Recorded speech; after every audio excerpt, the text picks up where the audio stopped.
Assalamualaikum warahmatullahi wabarakatuh. Salam dan bahagia anak-anak semua. Hari ini saya Belvi Yuliana dari SMK Unggul Negeri 2 Banyuasin 3 akan memberikan materi panen dan pasca panen tanaman perkebunan dengan materi penentuan saat panen. Tujuan pembelajaran kita yang pertama, setelah mempelajari kriteria matang panen, peserta didik dapat menentukan saat panen tanaman perkebunan dengan tepat. Kemudian yang kedua, setelah mempelajari metode penentuan saat panen, peserta didik dapat menentukan saat panen tanaman perkebunan dengan tepat. Sebelum kita mempelajari tentang penentuan saat panen, ada baiknya anak-anak mengetahui pentingnya penentuan saat panen. Penentuan saat panen yang tepat merupakan pekerjaan yang tidak mudah bagi pelaku budidaya. Sekalipun waktu panen ini adalah waktu yang paling ditunggu-tunggu.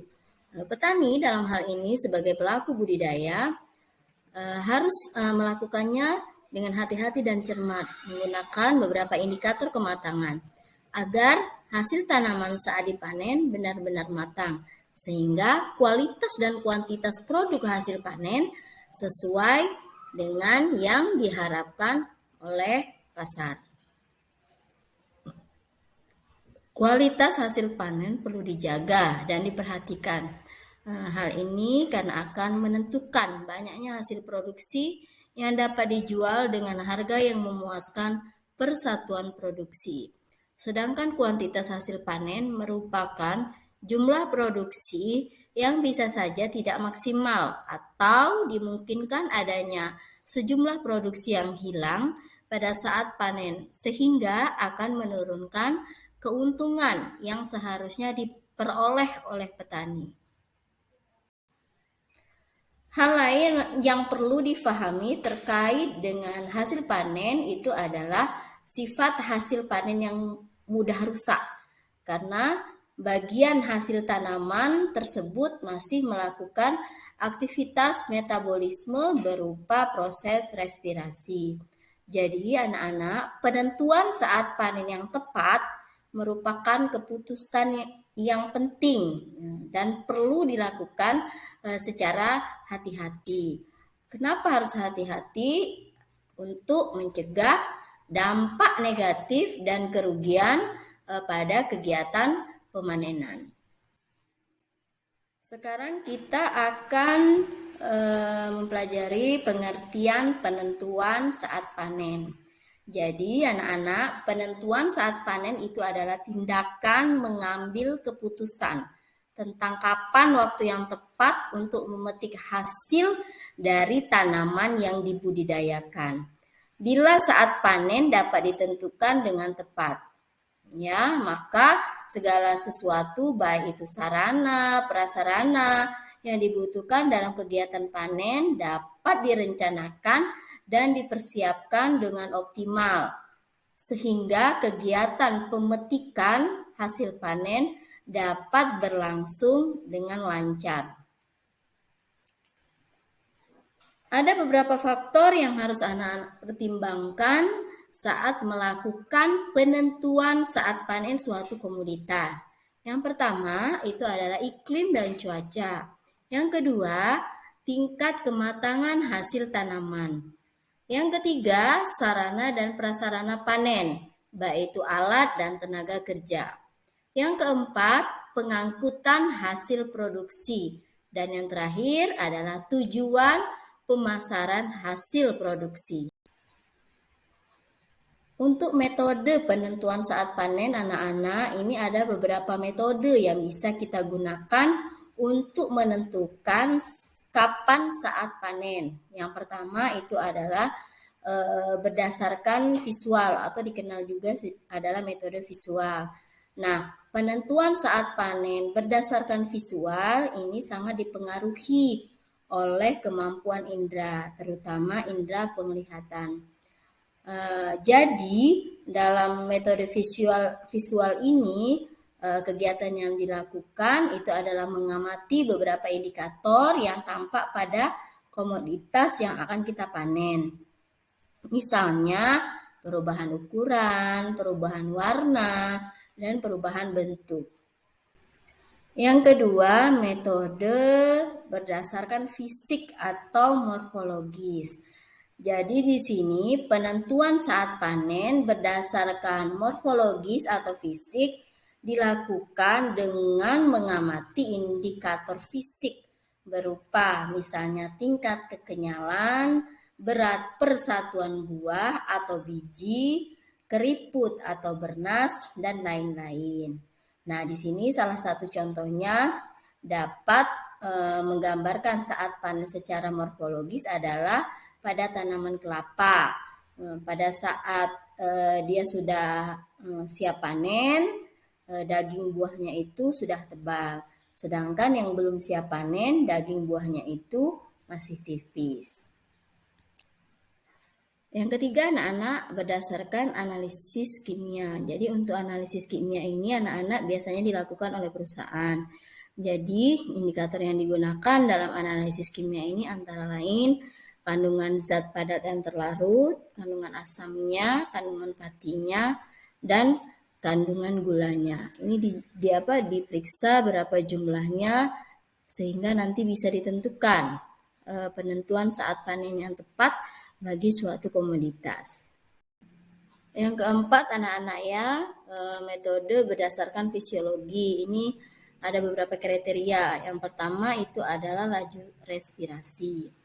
Laju respirasi dari suatu produk itu merupakan indikator terjadinya aktivitas metabolik jaringan suatu komoditas.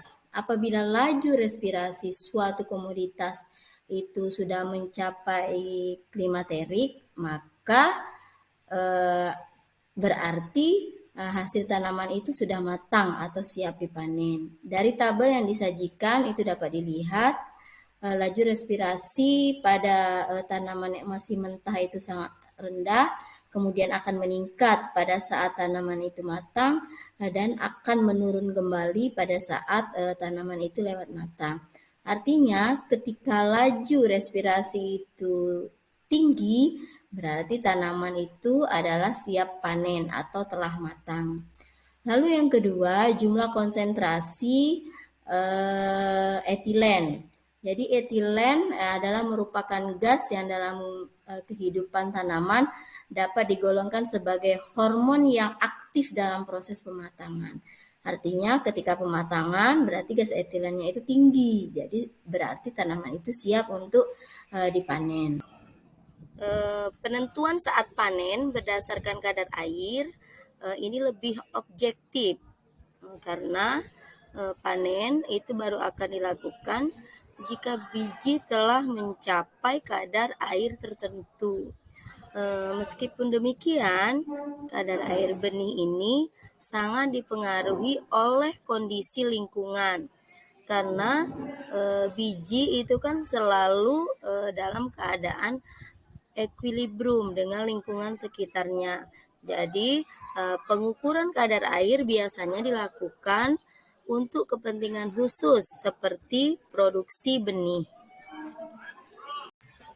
Yang keempat, berdasarkan umur tanam. Jadi penentuan saat panen berdasarkan umur tanam ini dilakukan dengan cara menghitung umur tanam mulai dari tanaman itu ditanam atau umur buah dari mulai bunga itu mekar.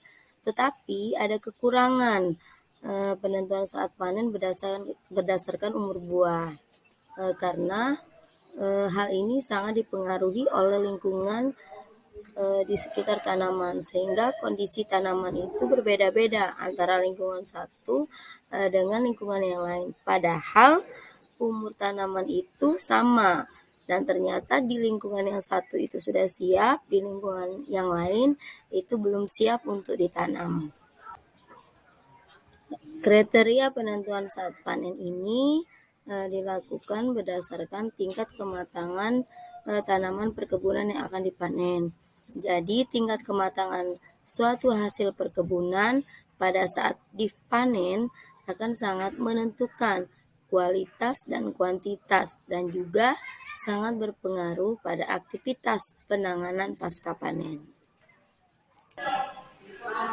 Baik anak-anak, kita sekarang akan membahas tentang penentuan panen tanaman kelapa sawit. Jadi umur tanaman kelapa sawit itu kan optimal masa produksinya antara 20-25 tahun.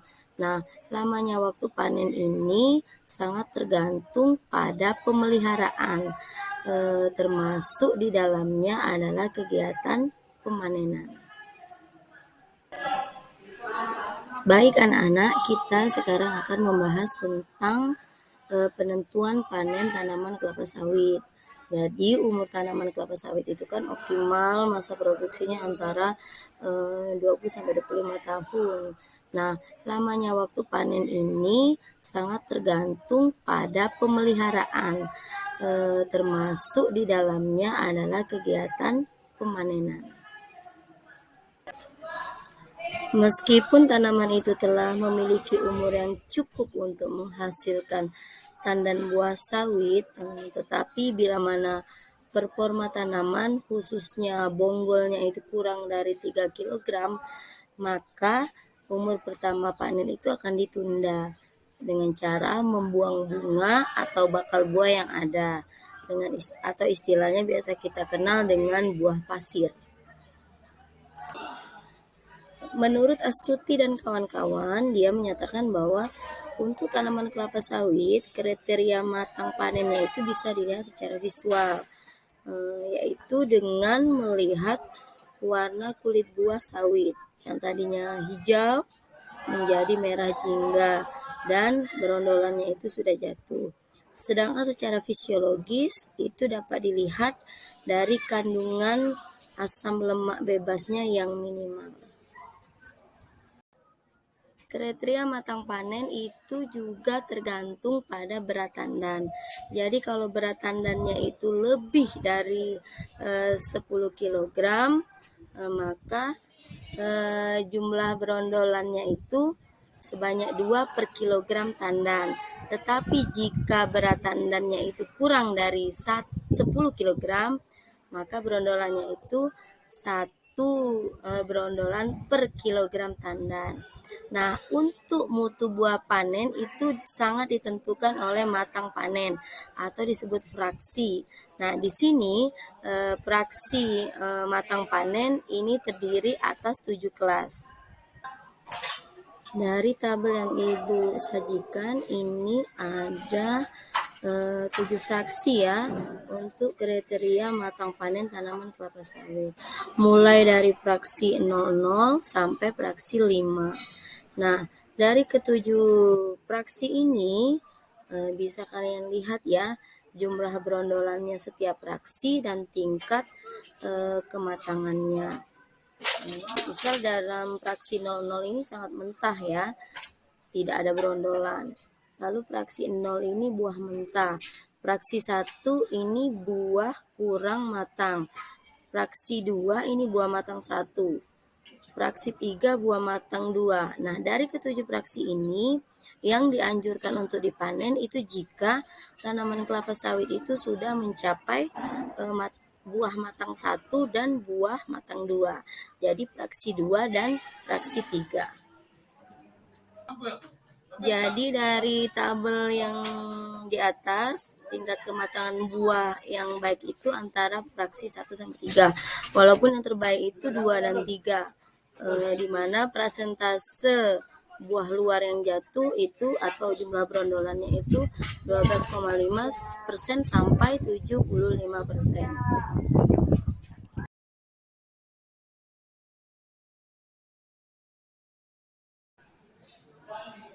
Dari gambar di atas bisa terlihat mana buah yang mentah, agak matang, lalu matang dan terlewat matang. Jadi dari keempat ini memiliki kadar ALB yang berbeda-beda. ALB itu adalah kadar asam lemak bebas. Jadi semakin tinggi fraksi matang, minyaknya akan semakin tinggi, tetapi mutunya akan semakin rendah. karena kadar ALB atau asam lemak bebasnya yang semakin tinggi juga. Sekarang kita akan membahas tentang matang sadap karet. Jadi untuk menentukan tanaman karet ini siap sadap itu dapat dilakukan dengan dua cara. Yang pertama dengan melihat umur tanaman. Lalu yang kedua dengan melakukan pengukuran lilit batang tanaman karet. Pohon karet yang memiliki tingkat pertumbuhan yang normal itu biasanya sudah siap disadap pada umur 5 tahun, sehingga masa produksinya itu antara 25 sampai 35 tahun. Namun hal ini tidak bisa dijadikan patokan, sebab tidak semua tanaman dapat tumbuh secara seragam, karena pertumbuhan tadi dipengaruhi oleh banyak faktor yang dapat mempengaruhi pertumbuhan tanaman tersebut.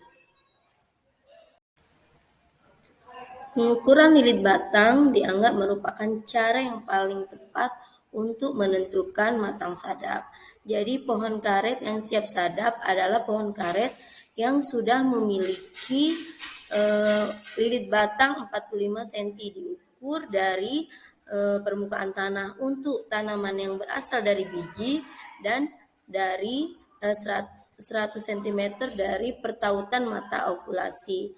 Nah, kebun karet yang sudah siap sadap itu adalah kebun karet yang memiliki persentase 55% pohon itu sudah memiliki lilit batang 45 cm. Jika persentasenya di bawah 55%, sebaiknya penyadapan itu dilakukan penundaan. Penyadapan yang dilakukan sebelum mencapai persentase tersebut, artinya belum 55-60% lilit batangnya itu sesuai dengan kriteria, ini akan mempengaruhi produksi lateks dan akan mempengaruhi pertumbuhan pohon karet. Jadi kebun yang dipelihara dengan baik itu biasanya memiliki 60-70 jumlah tanaman yang berumur 5-6 tahun dengan lilit batang 45-55 cm. Ada 3 tahapan pelaksanaan penentuan matang sadap. Yang pertama, lilit batang semua tanaman diukur dengan ketinggian 100 cm. Dimulai dari tanaman yang berumur 4 tahun. Kemudian diulang setiap 6 bulan. Jadi diukurnya mulai 4 tahun, kemudian diulang setiap 6 bulan. Yang kedua, tanaman yang berlilit batang lebih dari 45 cm dihitung dan dipresentasikan terhadap jumlah tanaman dalam areal tersebut. Apabila sudah mencapai 60% atau lebih, berarti kebun tersebut sudah siap untuk disadap. Dari gambar yang disajikan terlihat bagaimana cara kita melakukan pengukuran lilit batang pada tanaman karet. Jadi untuk tanaman yang berasal dari biji, 100 cm-nya itu diukur dari permukaan tanah sampai 100 cm, kemudian diukur lilit batangnya itu adalah 45 cm. Tetapi untuk yang berasal dari okulasi itu diukur dari pertautan mata okulasi. Jadi itu perbedaannya antara tanaman yang berasal dari biji dengan tanaman yang berasal dari okulasi. Demikianlah anak-anak materi panen dan pasca panen tanaman perkebunan. Semoga materi ini bisa memberikan pemahaman kepada kalian bagaimana menentukan kriteria panen, baik itu pada tanaman kelapa sawit dan juga pada tanaman karet. Terima kasih. Wassalamualaikum warahmatullahi wabarakatuh.